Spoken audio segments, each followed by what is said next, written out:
She looked straight into my eyes, smiled the way you smile at a stranger holding a door open for you, and asked, "I'm sorry, have we met before?" 12 years. I had pictured this moment for 12 years. And in every version, she remembered me.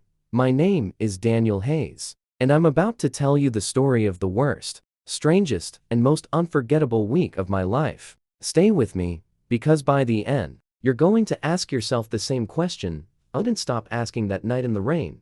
What would you do if the person who shaped your entire childhood looked at you like you were a stranger off the street? It was a Tuesday morning in Seattle, the kind of gray, wet morning that makes the whole city feel like it's holding its breath. I was standing in line at a small coffee shop near Pike Place, half asleep, scrolling through emails I didn't care about, when I heard a laugh behind me.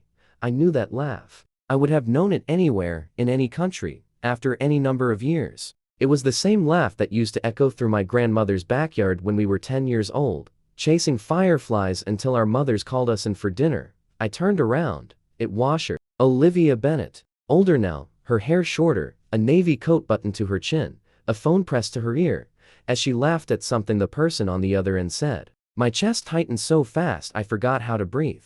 I hadn't seen her in 12 years. Not since the summer her family moved away without warning. The summer I stood on my porch and watched a moving truck disappear down our street with half my childhood inside it. I didn't plan what I said next. It just came out. "Olivia?" She turned, confused, the way you turn when a stranger says your name in public. Her eyes scanned my face the way you'd scan a crowd looking for someone else. "I'm sorry," she said, polite, careful.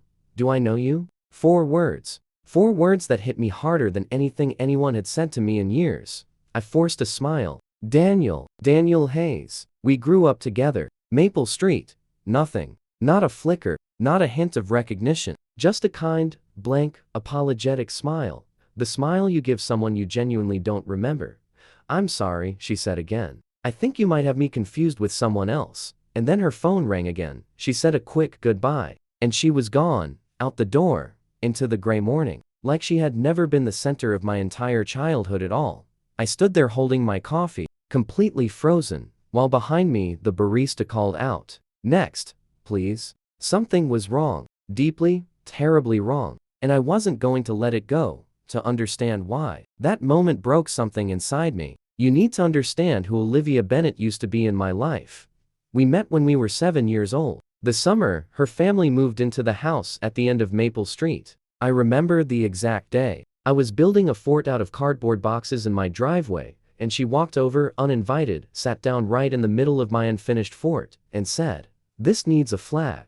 That was Olivia, confident, a little chaotic, completely unbothered by what anyone thought of her. We became inseparable, not in the cute, simple way kids usually are. We built an entire world together. We had a secret club with exactly 2 members. We had a treehouse with a leaky roof that we swore was basically waterproof. We had a list of promises we made each other, written in marker on the inside of an old showbox, that we'd always tell each other the truth, that we'd never move away without saying goodbye properly, and that if either of us ever needed help, no matter what, the other would come. I loved her the way only a child can love someone, completely, without shame, without strategy. I never told her. I was too scared. And then I told myself there was time.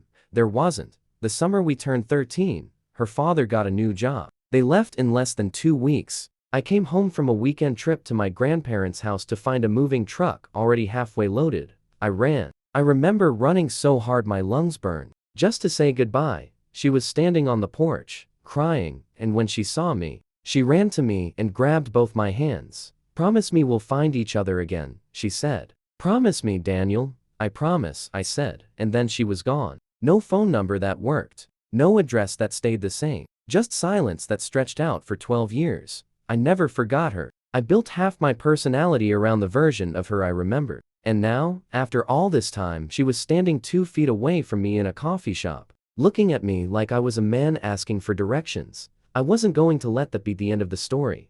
I spent the next 3 days doing something I'm a little embarrassed to admit.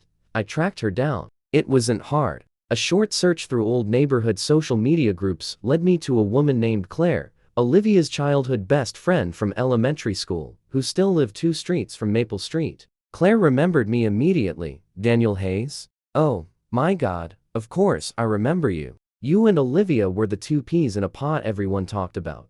When I told her what happened at the coffee shop, Claire went quiet for a long moment. You should know something before you try to see her again, she said carefully. Olivia was in a car accident 4 years ago. A bad one. She lost part of her memory. The doctors call it a kind of retrograde amnesia. She remembers some things from her childhood, but a lot of it just isn't there anymore. The room around me seemed to tilt. She doesn't remember Maple Street? I asked. She remembers pieces, Claire said. A treehouse. A showbox. But the people? Most of the people are gone from her memory completely. I'm sorry, Daniel. I know that's not what you wanted to hear.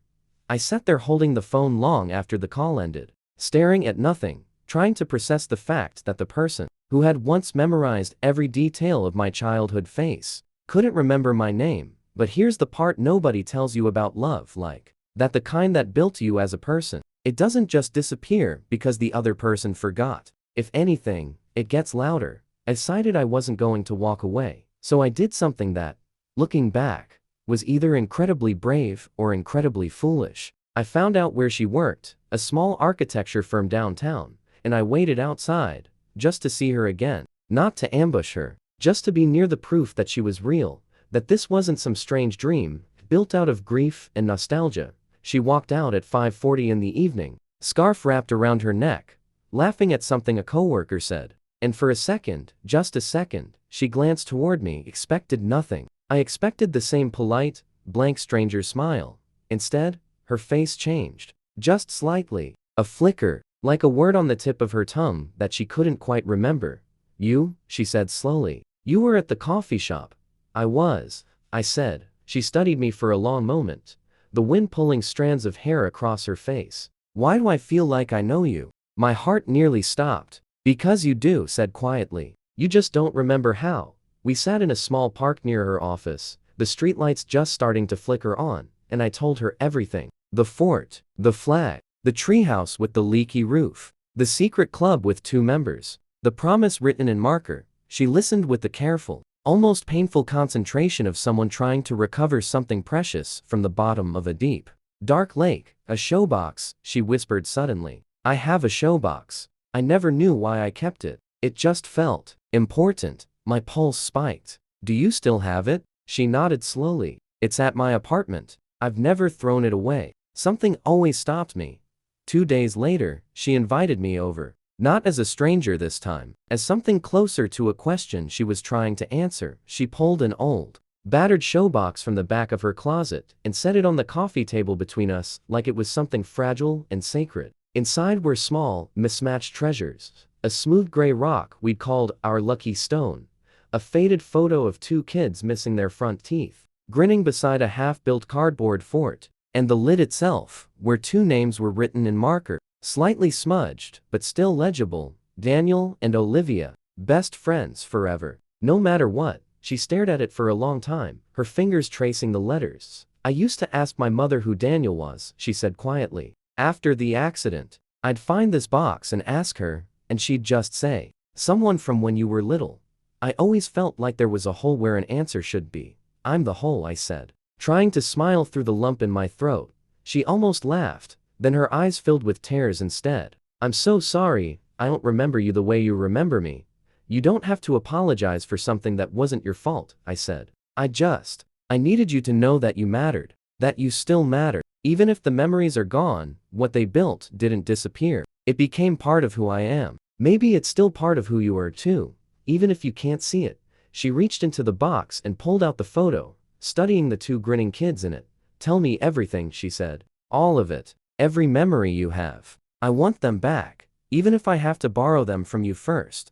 Over the following weeks, something strange and beautiful began to happen. I would tell her a memory. The day she fell out of the treehouse and broke her wrist but refused to cry in front of me. Or the time we built a time capsule out of an old tin can and buried it under the oak tree behind her old house. And sometimes, just sometimes, a flicker of recognition would pass across her face, like a candle catching a draft. I remember the smell of rain on that tree, she said one evening, eyes closed, concentrating. I don't remember your face there, but I remember the smell. It wasn't a perfect homecoming. Some days she remembered nothing new at all, and I could see the frustration eat at her, the sense of grasping for something that kept sliding through her fingers. Other days, small pieces surfaced unexpectedly. The sound of my grandmother calling us in for dinner, the exact creak of the porch step, the particular shade of blue we'd painted our secret club sign.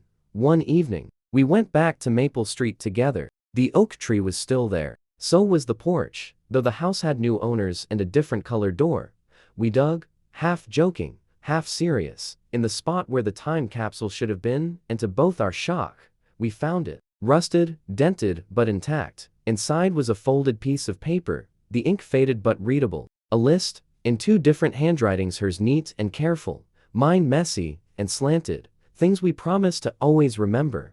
1. The treehouse is ours, no matter who lives here. 2. Best friends don't need a reason to stay friends. 3. If we ever lose each other, we find each other again. 4. Daniel likes Olivia. Don't tell him I wrote this. I stared at that fourth line for a long time. She had known. 12 years ago, before either of us understood what those feelings meant. She had already known, and she'd written it down anyway, sealed it in a can, and buried it under a tree, like a secret she wanted the future to find. I knew, she said softly, reading over my shoulder. I think some part of me always knew.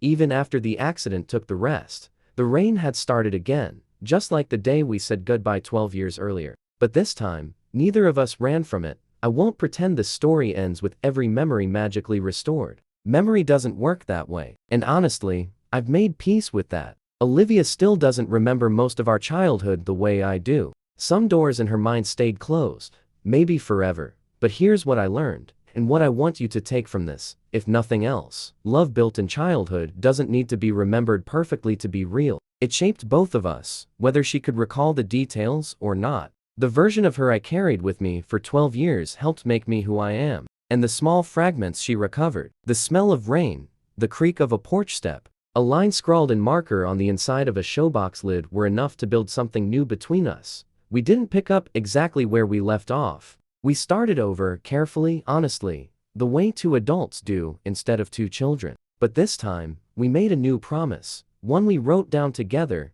and didn't bury anywhere.